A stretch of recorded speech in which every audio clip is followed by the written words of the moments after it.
Hello everybody. Welcome back to the channel. Today, I'm going to show you how to make a picture move in CapCut Mobile.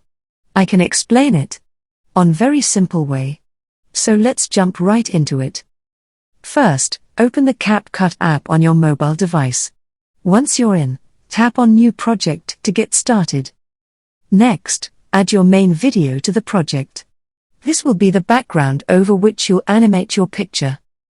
After adding your main video, tap on Overlay at the bottom of the screen. Then, tap on Add Overlay and select the picture you want to make move. Now, adjust the picture to its starting position. You can resize and move it around until it's exactly where you want it to begin. To animate the picture, we'll use keyframes.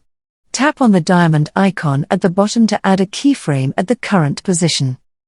Now, drag the video timeline slightly to the right and move the picture to its next position. This creates a new keyframe automatically. Repeat this process, drag the timeline, move the picture, and add keyframes until you reach the final position where you want the picture to stop.